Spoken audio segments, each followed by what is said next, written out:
السلام علیکم ورحمۃ اللہ وبرکاتہ۔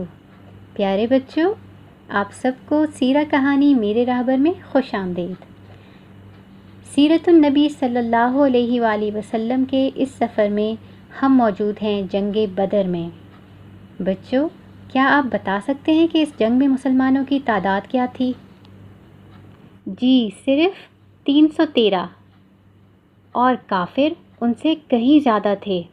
نبی صلی اللہ علیہ وآلہ وسلم رو رو کر اللہ تعالیٰ سے دعائیں مانگ رہے تھے۔ آپ صلی اللہ علیہ وآلہ وسلم اتنا روئے کہ آپ کی چادر مبارک کندھوں سے زمین پر گر گئی، اور حضرت ابوبکر رضی اللہ تعالیٰ عنہ نبی صلی اللہ علیہ وآلہ وسلم سے کہنے لگے کہ یا رسول اللہ صلی اللہ علیہ وآلہ وسلم، اب بس کیجئے۔ اللہ تعالیٰ نے نبی صلی اللہ علیہ وآلہ وسلم کو پیغام بھیجا کہ میں آپ کے ساتھ ہوں۔ پھر یہ بھی پیغام آیا جس میں کہا گیا کہ آپ صلی اللہ علیہ وآلہ وسلم مسلمانوں سے کہیں کہ وہ بہادری سے لڑتے رہیں، اور اللہ تعالیٰ مشرکین کے دلوں میں ان کا ڈر اور خوف ڈال دے گا۔ پھر پیغام آیا کہ میں 1000 فرشتوں سے تمہاری مدد کروں گا جو آگے پیچھے سے آئیں گے۔ اب نبی صلی اللہ علیہ وآلہ وسلم بہت خوش ہو گئے۔ وہ فوراً چھپر کے دروازے سے باہر نکل آئے، اور آپ صلی اللہ علیہ وآلہ وسلم خوشی سے فرما رہے تھے کہ جلد ہی یہ لوگ ڈر جائیں گے اور بھاگ جائیں گے۔ اس کے بعد آپ صلی اللہ علیہ وآلہ وسلم نے ایک مٹھی بھر کر مشرکین کی طرف مٹی پھینکی۔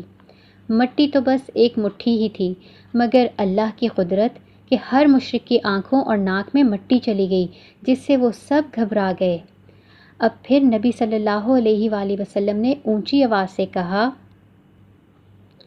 کہ ان پر چڑھ دوڑو، اللہ کی قسم، جو آدمی ان مشرکوں سے ڈٹ کر، ثواب سمجھ کر، آگے بڑھ کر اور پیچھے نہ ہٹ کر لڑے گا اور مارا جائے گا، وہ ضرور جنت میں جائے گا۔ پھر آپ صلی اللہ علیہ وآلہ وسلم نے اپنے ساتھیوں سے کہا، اس جنت کی طرف بڑھو جو آسمانوں اور زمینوں جتنی بڑی ہے۔ یہ بات سن کر ایک صحابی جن کا نام عمیر تھا اور پورا نام عمیر بن حمام رضی اللہ تعالیٰ عنہ تھا، وہ بولے، بہت اچھا ہے، بہت اچھا ہے۔ تو نبی صلی اللہ علیہ وآلہ وسلم نے ان سے پوچھا کہ ایسے کیوں کہہ رہے ہو؟ تو وہ بولے، میرا خیال ہے کہ میں بھی ان جنتیوں میں سے ہو جاؤں گا۔ تو نبی صلی اللہ علیہ وآلہ وسلم نے فرمایا کہ ہاں، تم بھی انہی جنتیوں میں سے ہو۔ پھر عمیر رضی اللہ تعالیٰ عنہ اپنے تھیلے سے کچھ کھجوریں نکال کر کھانے لگے۔ پھر کہنے لگے، اگر میں کھجوریں کھانے لگ گیا تو بہت دیر ہو جائے گی۔ انہوں نے کھجوریں پھینک دیں اور مشرکین سے لڑتے لڑتے شہید ہو گئے اور جنت میں پہنچ گئے۔ اس طرح عوف بن حارث رضی اللہ تعالیٰ عنہ نے نبی صلی اللہ علیہ وآلہ وسلم سے پوچھا کہ اللہ کس چیز سے خوش ہوتا ہے اور مسکراتا ہے؟ آپ صلی اللہ علیہ وآلہ وسلم نے فرمایا، اللہ اس وقت خوش ہوتا ہے جب وہ دیکھتا ہے کہ اس کے بندے نے جسم پر کوئی حفاظتی یا لوہے کا لباس بھی نہیں پہنا، پھر بھی وہ اللہ کے دشمنوں سے جنگ کرنے لگ گیا ہے۔ یہ سن کر عوف رضی اللہ تعالیٰ عنہ نے اپنے جسم سے لوہے کا لباس اتار دیا اور جا کر دشمنوں سے جنگ کرنے لگ گئے اور لڑتے لڑتے شہید ہو گئے اور جنت میں پہنچ گئے۔ اس جنگ میں مشرکین کا برا حال ہو رہا تھا۔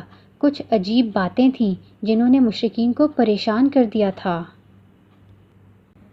وہ دیکھتے تھے کہ ہمارا ایک ساتھی مر کر گر رہا ہے، مگر اس کو مارنے والا نظر ہی نہ آتا تھا۔ بچوں، اصل میں اسے ایک فرشتہ تلوار سے مار کر گراتا تھا، مگر کافروں کو فرشتہ تو نظر نہیں آتا تھا، صرف مرا ہوا ساتھی ہی نظر آتا تھا۔ اس طرح فرشتوں نے مسلمانوں کے ساتھ یہ جنگ لڑی۔ ایک مشرک کے بارے میں ایک مسلمان صحابی رضی اللہ تعالیٰ عنہ نے سوچا کہ میں اسے مارتا ہوں، مگر وہ حیران رہ گئے جب خود بخود وہ مشرک نیچے گر گیا اور اس کو کوئی مارنے والا نظر ہی نہیں آیا۔ مشرکین اس وجہ سے بہت زیادہ پریشان ہوئے، کیونکہ ان کے لیے اب یہ جنگ لڑنی بہت مشکل ہو گئی تھی۔ ان کے فوجی خود بخود کٹ کٹ کر گر رہے تھے اور کچھ کو مسلمان صحابہ مارتے جا رہے تھے۔ بچوں، اس جنگ میں شیطان بھی مشرکین کا ساتھ دینے آیا ہوا تھا۔ وہ اس وقت انسان کے روپ میں تھا اور لڑ رہا تھا۔ اب جب اس نے دیکھا کہ لڑنے کے لیے فرشتے آ گئے ہیں اور کافروں کو مارتے جا رہے ہیں تو وہ بھاگ گیا۔ مشرکین نے اس سے پوچھا تم کہاں جا رہے ہو؟ تو وہ کہنے لگا کہ میں وہ چیزیں دیکھ رہا ہوں جو تمہیں نظر نہیں آ رہی۔ وہ اس کے بعد بھاگ گیا۔ اب باقی مشرکین نے بھی بھاگنا شروع کر دیا۔ مسلمان ان کو چھوڑ نہیں رہے تھے بلکہ رسیوں سے باندھ باندھ کر ایک جگہ پر اکٹھا کر رہے تھے تاکہ ان کو قید کر کے مدینہ لے جائیں۔ بہت سے مشرکین قیدی بن گئے تھے، لیکن ابو جہل ابھی تک ڈٹا ہوا تھا اور شور مچا رہا تھا کہ نہ بھاگو، نہ بھاگو، ان سے لڑو، ان کو مارو۔ ابھی وہ یہ شور مچا ہی رہا تھا کہ دو چھوٹے لڑکے حضرت عبد الرحمن رضی اللہ تعالیٰ عنہ کے پاس آئے۔ ان میں سے ایک بولا کہ چچا جان بتائیے تو ذرا ابو جہل کہاں ہے؟ حضرت عبد الرحمن رضی اللہ تعالیٰ عنہ نے کہا کہ تم ابو جہل کا کیا کرو گے؟ وہ بولا کہ چچا جان میں نے سنا ہے کہ وہ ہمارے پیارے نبی صلی اللہ علیہ وآلہ وسلم کو گالی دیتا ہے، میں اس سے چمٹ جاؤں گا، یا تو میں اس کو مار ہی دوں گا یا وہ مجھے مار دے گا۔ حضرت عبد الرحمن رضی اللہ تعالیٰ عنہ نے اشارے سے بتایا کہ وہ رہا تمہارا شکار۔ وہ دونوں لڑکے اتنے تیز تھے کہ بھاگ کر ابو جہل کے پاس پہنچ گئے اور تلواریں اتنی زور سے چلائیں کہ ابو جہل کو گھوڑے سے گرا کر مار دیا۔ اب یہ دونوں بھاگ کر نبی صلی اللہ علیہ وآلہ وسلم کے پاس گئے اور بولے کہ ہم نے ابو جہل کو مار دیا۔ نبی صلی اللہ علیہ وآلہ وسلم نے پوچھا کہ تم میں سے کس نے مارا؟ دونوں نے کہا میں نے مارا۔ نبی صلی اللہ علیہ وآلہ وسلم نے فرمایا اپنی تلواریں دکھاؤ۔ تلواریں دیکھ کر نبی صلی اللہ علیہ وآلہ وسلم نے کہا کہ ہاں سچ ہے کہ دونوں نے ہی مارا ہے۔ ان دونوں چھوٹے لڑکوں کے نام یہ تھے، معاذ بن عمرو رضی اللہ تعالی عنہ، معوذ بن افرا رضی اللہ عنہ۔ حضرت معاذ بن عمرو رضی اللہ تعالی عنہ بتاتے ہیں کہ جب میں ابو جہل کے نزدیک گیا تو مجھے آوازیں آئیں کہ کچھ لوگوں نے ابو جہل کے گرد گھیراؤ ڈالا ہوا تھا تاکہ ابو جہل کو کوئی مار نہ سکے۔ وہ لوگ آپس میں کہہ رہے تھے دھیان رکھنا کوئی ابو الحکم کے پاس نہ آنے پائے۔ ابو الحکم ابو جہل کا پرانا نام تھا، کیونکہ وہ بہت سمجھدار سمجھا جاتا تھا اس لیے لوگ اس کو ابو الحکم کہتے تھے۔ جب اس نے اسلام کو نہ مانا تو اس کا نام ابو جہل یعنی جہالت کا باپ مشہور ہو گیا اور اب اس کا یہی نام بولا جاتا ہے۔